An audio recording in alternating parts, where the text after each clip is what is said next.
Buju, wago shindagu migizi indodem, gazaga squaji mekag, indun jaba. Today I'm going to provide a brief breakdown on what tribal sovereignty is and how it works. This is a topic that is so critically important for really all Americans to understand, but it is one that most do not, including most lawyers. So I'm going to provide a brief overview, and as we get to specific topics in later videos, I'll take a deeper dive. First of all, it's important for everyone to understand that Native nations predated the United States of America. Native Americans were here, had their own systems of governments, took care of their own business. And that those native nations continued to exist throughout the Spanish, French, British, Russian colonizations, and the birth of the American nation and American colonization as well. And the fundamental nature of tribal sovereignty is actually supported and reflected in the U.S. Constitution. In fact, at the time the Founding Fathers were developing America's Constitution, they were really worried about too much power going to the federal government and basically said that all rights are reserved to the independent states unless they're in the U.S. Constitution. The things in the U.S. Constitution are back to your high school civics lessons about the Federalist Papers, an army for the common defense, the system of taxation and laws, and so forth. There's one clause in the Constitution called the Trade and Intercourse Clause, and that one says that only Congress, meaning only the U.S. federal Congress, shall regulate trade and manage affairs between the several states and various Indian tribes.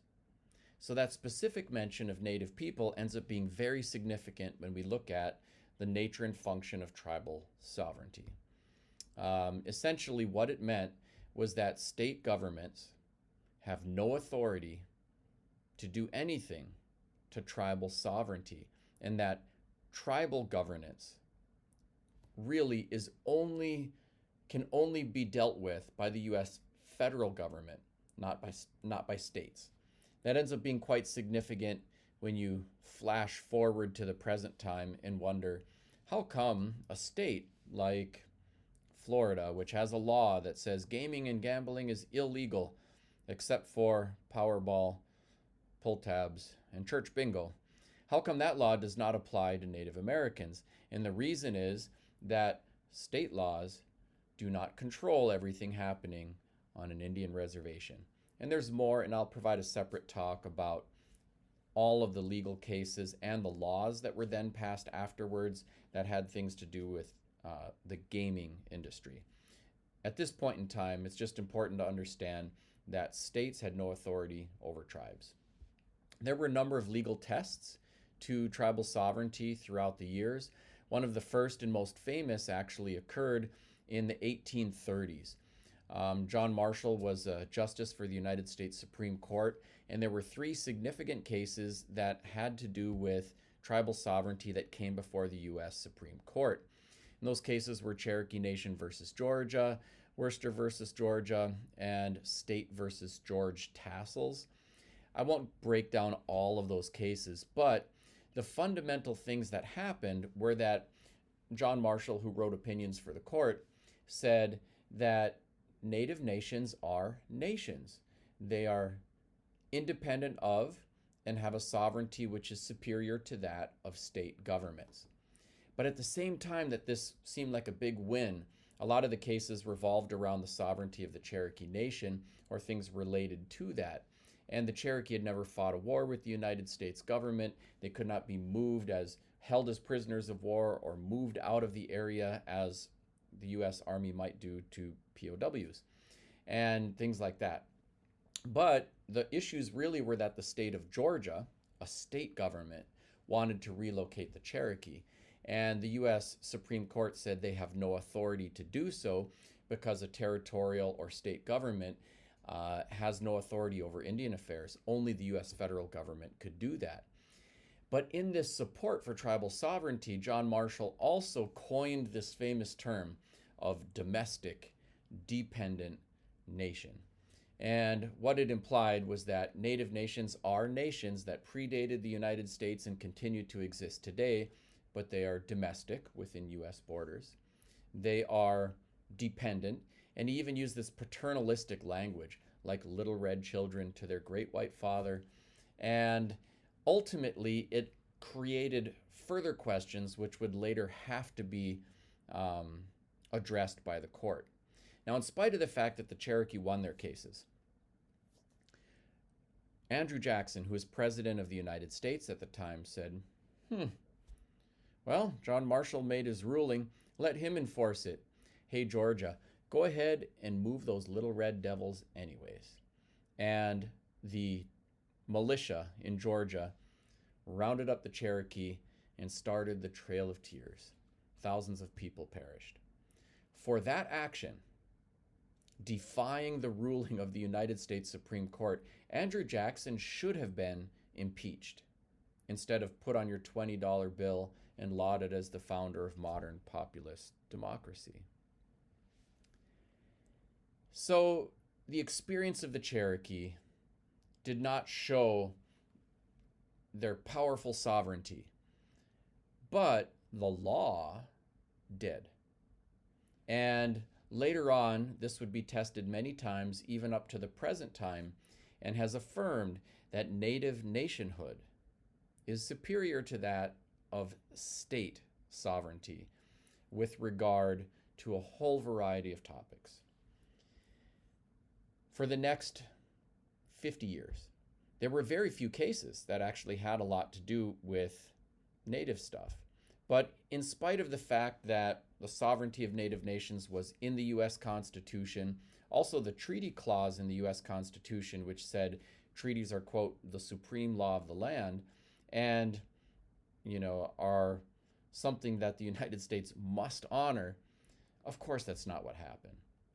You had, during the same time period, efforts to relocate native people, lots of treaties. Treaties were made and broken in the same year by the U.S. government. It was a tough, tough time. And in addition to the horrible oppressions that native people endured, America trashed its own integrity as a nation of laws and one where they must honor their word. And that is something that has still been hanging over the American nation ever since. You had Manifest Destiny, America will expand from sea to shining sea, and ultimately, native people were trampled in many ways, big and small. The next major test and kind of inflection point in affecting tribal sovereignty happened in the 1800s. And this actually took place amongst the Lakota out in what is now South Dakota. And there was a man named Crow Dog who had been really upset because in 1868, there was a famous war between the Lakota, Northern Cheyenne, Arapaho, and the U.S. government that the Lakota, Cheyenne, and Arapaho won. In fact, the signing of the Treaty of Fort Laramie at the conclusion of the Red Cloud War forced the U.S. government to abandon all of its forts in greater Lakota country and retained for the Lakota and their allies a huge swath of territory that comprises most of 5 U.S. states. Now afterwards, they discovered gold in them their hills. Custer came in with the U.S. Army in violation of the Treaty of Fort Laramie, and you had a whole new set of wars, Sitting Bull, Crazy Horse, and so forth. When that happened, many of the Lakota rallied to the defense of their nation and the intrusions on their sovereignty. But there were other folks like Spotted Tail and Red Cloud who said, look, we already fought our war. We won. The U.S. government signed a treaty. They promised, and they will not violate their word. We shook hands and we smoked a pipe with them. And so they just couldn't see and couldn't believe that the U.S. government would lie or break its word. Now, history shows us that even though Spotted Tail and Red Cloud were noble and seeing the best in the American nation and in American officials who had signed the treaty, that of course they were lied to. Of course they were being manipulated. And the US government had no intention to honor that treaty in the long run. But when this happened, some of them, including Spotted Tail and Red Cloud, refused to fight, while others, Crazy Horse and so forth, were busy trying to defend the Lakota homelands. Crow Dog was upset with his Lakota leaders that they were kind of hang around the fort Indians, that they were, being friendly and allied to the United States government instead of fighting for the Lakota homeland. So he went up to Spotted Tail, pulled out a gun, and killed him in cold blood. Now, in the Lakota custom, this was handled according to their tribal custom, which might seem very, strange to most Americans. It was a restorative justice rather than a punitive one. So, Crow Dog was first of all ordered by this Lakota council to pay restitution, blankets, horses, food, and so forth, to Spotted Tail's widow and children. In addition, he was obligated for the rest of his life to provide for Spotted Tail's widow and children. And Crow Dog and his entire family had to live in exile from the community at Rosebud for 4 whole generations, which they did. In fact, Leonard Crow Dog, who passed away just recently, was the last of the 4 generations living in exile from the main community at Rosebud. They lived far enough away so that there wouldn't be reprisal killings back and forth, which in all honesty might have even still gone on through generations, but close enough where they could come to the reservation and provide for Spotted Tail's widow and children. And they kept that up for 4 generations. Over the long run, this reciprocal caretaking and so forth actually had those 2 families deeply intertwined with one another, respectful of one another, with the relationships rehabilitated and restored. Restorative justice. However, at the time of the killing, there were officials in Dakota Territorial Court who were really upset. What? This guy, Crow Dog, just killed one of our good Indians. So they arrested him. They charged him with murder in Dakota Territorial Court, and, very interestingly, Crow Dog lawyered up. He fought the jurisdiction of the territorial court to try him for murder. So he didn't say, I didn't kill him. He said, I killed him, but we took care of it Lakota way. And you have no jurisdiction over me because your own constitution says only your federal government has authority over Indian affairs. And Crow Dog won his case. He was released from prison, went back to his home outside of the community of Rosebud, and lived the rest of his life to be an old man. So in Lakota communities, he's seen as a figure who stood up to the American legal system and won, and was actually quite respected and celebrated for that, although the issue of the murder of Spotted Tail was one of complexity. Afterwards, officials in the United States federal government said, oh, if only the U.S. federal government can do anything to tribal sovereignty, you're darn right, the U.S. federal government is going to do something to tribal sovereignty. And they passed new legislation. It was called the Major Crimes Act. And it said, in these 7 major crimes, and they were murder, rape, and the rest were all property crimes, arson, larceny, and so forth. In these cases, the U.S. federal government will assert jurisdiction over Indian affairs. And so what they did is they had appointed a white Indian agent to each reservation. That Indian agent was in charge of its own court called Courts of Indian Offenses and had their own police system called the Indian Police. And so it provided tremendous power to the Indian agents, and this was the auspices, these federal Courts of Indian Offenses, through which they exerted control over reservations. So although they were designed for dealing with these major crimes, they ended up being used for many other things, including arresting people for going to a dance or a giveaway. And sometimes Native people did years of hard labor for just participating in their culture. The systems ended up becoming highly oppressive. By the way, the Major Crimes Act is still in effect today. So, for example, if there is a killing, a Native kills a Native at Red Lake, northwestern Minnesota, then the state law enforcement agencies will have no jurisdiction and will not investigate. In fact, it is the FBI that investigates a murder at Red Lake. And it's handled through the federal court system even today. By the way, it does create disparities in justice because the truth in sentencing guidelines in the federal court system are much stricter than in state systems. And as a result, Native people will do more time for the same crime, even today. Now, as that happened, this also created a bunch of other legislation, sometimes collectively known as the plenary power doctrine, that the U.S. government has plenary power over Indian affairs. It can do what it wants to tribal sovereignty. And so there have been other times when the U.S. government has passed legislation that has done things to tribal sovereignty. The other really notable one happened when you flash forward to the 1950s. And there was a law passed called Public Law 280. And what that law did, it only applied initially in 11 states. They were states with lots of natives, including Minnesota, the state that I'm from. And what that law did is it said, in the cases of criminal law, we will take the state's criminal code and apply it to Indian lands and peoples. So it was a federal law that gave states criminal authority over Indian affairs, but it only gave it in certain states and only to a certain degree. In fact, Minnesota, where I'm from, in Public Law 280 is in effect.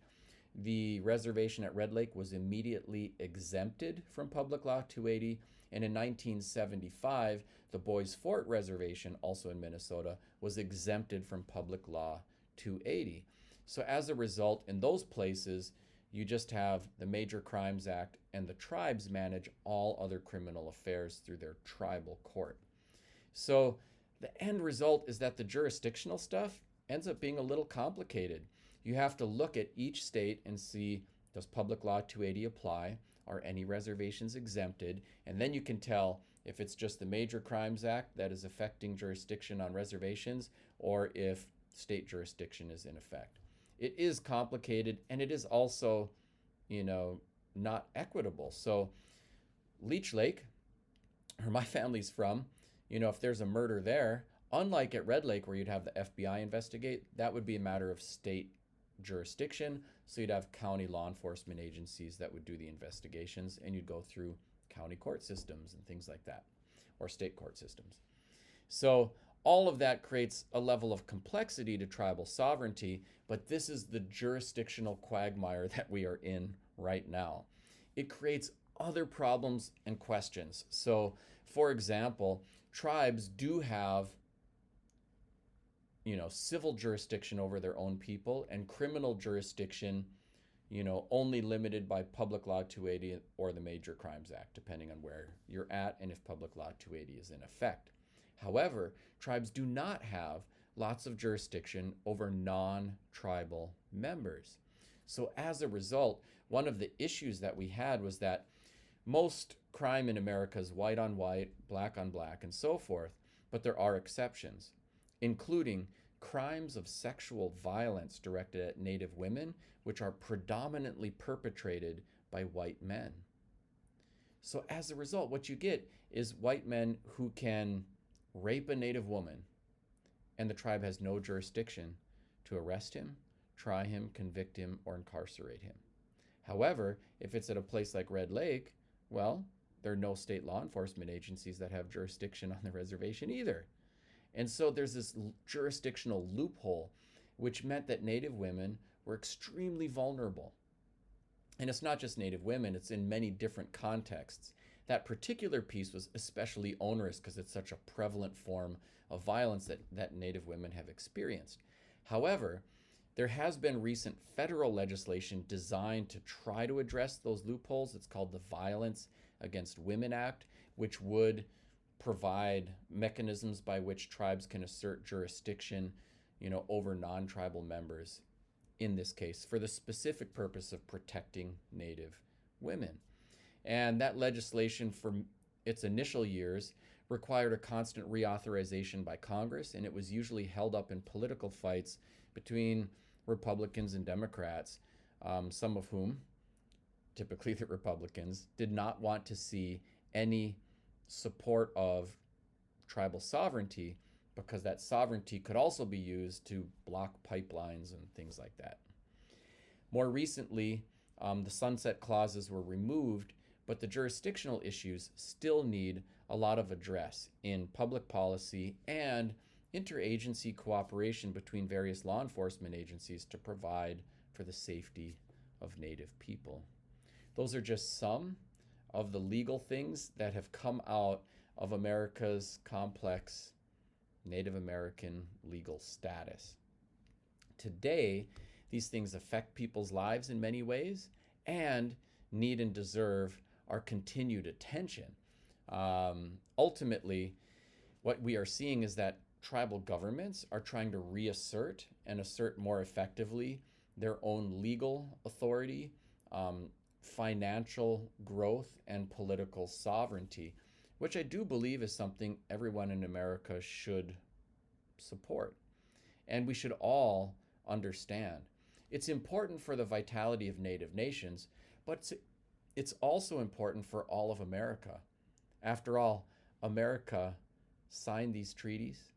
The land that anyone who lives here has acquired, they have acquired at some point from indigenous people. And because of our legal structure and because of the treaties, it's important that we honor them and that we honor the original intent behind them. Because after all, great nations, like great human beings, keep their word. Miigwech. Thanks for watching today. I'm Anton Treuer. Let's keep in touch. I'm active on social media, and my website has lots of information on my books, speaking engagements, resources for the Ojibwe language, teachers, and more. Miigwech.